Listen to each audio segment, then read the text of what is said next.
La Sierra Leone est l'un des rares pays à ne pas être touché par le coronavirus, le pays d'Afrique de l'Ouest ayant été fortement touché par une épidémie d'Ebola en 2014. Dans un effort de prévention du coronavirus, le président Julius Maada Bio a déclaré que l'état d'urgence en matière de santé publique, l'état d'urgence de 12 mois a débuté le mardi 24 mars. Le président Julius Maada Bio s'est adressé à la nation, un discours dans lequel il réaffirme la détermination de son gouvernement à mettre tout en œuvre pour protéger la vie de ses concitoyens. Et le président se dit prêt à déployer les forces armées et la police si nécessaire en cas de non-respect de ces mesures restrictives. La Sierra Leone, on se le rappelle, a vécu un épisode terrible de son histoire dû à l'épidémie d'Ebola qui a tué plus de 11 000 personnes en moins de 2 ans. Et plutôt que d'être dans la réaction, la Sierra Leone, Freetown, a choisi d'être dans l'action. Absolument, Ruth. Notre correspondant Eric Kawa est avec nous depuis Freetown. Eric, je vous souhaite la bienvenue. C'est une bonne nouvelle que la Sierra Leone soit épargnée du coronavirus, mais nous voyons que le gouvernement est proactif et ne prend aucun risque. Yes, good morning. Of course, definitely the government has taken certain measures in place and considering the fact that Bien sûr, il est certain que le gouvernement a mis en place certaines mesures compte tenu du fait qu'il s'agit d'une pandémie. La semaine dernière, le gouvernement a interdit les rassemblements religieux et sociaux. Les écoles et les établissements d'enseignement devraient fermer le 31 mars. Et il est important de noter que l'état d'urgence a été déclaré pour une période de 12 mois à partir du 24 mars. Cependant, certains ne soutiennent pas cette mesure, estimant que 12 mois, c'est trop, étant donné que le pays n'a pas encore enregistré un seul cas de coronavirus. Cependant, il s'agit d'un droit constitutionnel accordé au président en vertu de l'article 29, section 1 de la Constitution sierra-léonaise. Il lui donne le pouvoir de déclarer l'état d'urgence dans des situations comme celle-ci qui ont trait à des urgences sanitaires, à la sécurité publique et à d'autres questions qui pourraient affecter le pays. Les vols sont également interdits,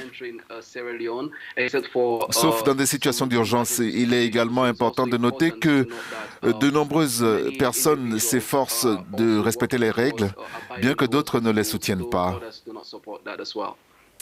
Eric Kawa, je le disais tantôt, votre pays a souffert de l'épidémie d'Ebola. Aujourd'hui, peut-on dire qu'il bénéficie d'une certaine expérience en matière de lutte contre ce genre de maladie? Alors, il est intéressant de noter que le système de santé de la Sierra Leone était dévasté et affaibli lors de l'épidémie d'Ebola, étant donné que le pays a perdu de nombreux médecins dans la lutte. Une fois encore, de nombreux citoyens ont fait l'expérience de l'épidémie d'Ebola qui a trait au lavage des mains, une chose que beaucoup ont pratiquée pendant cette épidémie. De même que la distanciation sociale qui a également été pratiquée pendant cette période. Et les gens travaillent donc toujours sur la même lancée. Ils s'assurent qu'ils se lavent les mains, ils utilisent des désinfectants pour les mains. Et cependant, si la Sierra Leone doit enregistrer un cas quelconque, ce pourquoi nous prions, ce sera un défi car le système de santé est très pauvre et ce serait un très grand défi de lutter contre une nouvelle épidémie. En attendant, la Sierra Leone reste à zéro et le gouvernement met en place d'autres mesures. Et pour revenir à la situation actuelle, les habitants, les Sierra Leonais ont-ils changé leur habitude?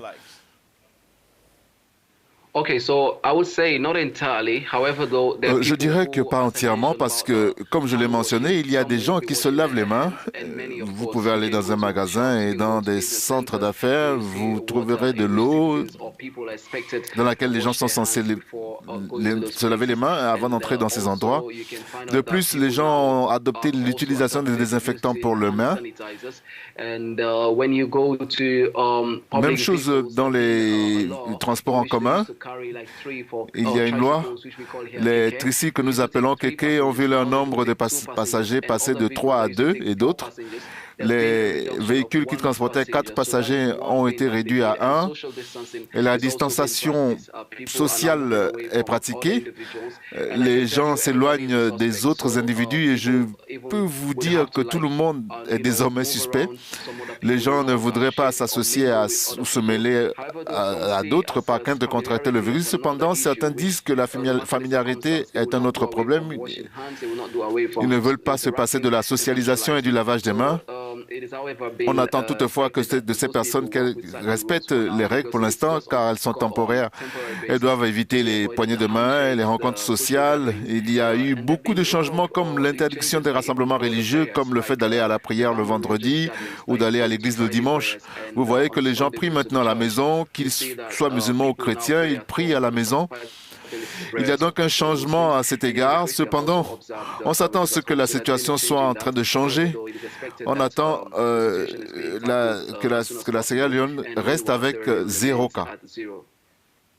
And I like how you keep saying Sierra Leone remains at 0 there. Good news it is, especially at this time when it's all. C'est une bonne nouvelle, surtout en ce moment où tout est sombre, avec plusieurs cas dans le monde. Eric, voilà tout ce que nous pouvons dire aujourd'hui. Je vous remercie de nous avoir fait part de ces dernières nouvelles. African News correspondent. C'est notre correspondant Eric Kawa, correspondant d'Africa News, qui nous parlait depuis Freetown, la capitale sierra-léonaise. Si vous venez de nous rejoindre, vous regardez le Morning Call sur Africa News. Vous pouvez également voir tous les reportages que nous vous proposons maintenant et plus encore sur notre site web africanews.com. À suivre dans cette émission. Toujours pas de nouvelle date pour les Jeux Olympiques de Tokyo après les plus grands Jeux sportifs du monde. D'après que les plus grands Jeux sportifs du monde aient été reportés à 2021 en raison de l'épidémie du coronavirus, mais les organisateurs comptent déjà des pertes de l'ordre de 2,7 milliards de dollars. Les clubs allemands du Bayern et le Borussia Dortmund à la rescousse pour aider des clubs moins fortunés qui connaissent des difficultés financières. Pour le moment, nous observons une pause et nous revenons. Restez avec nous.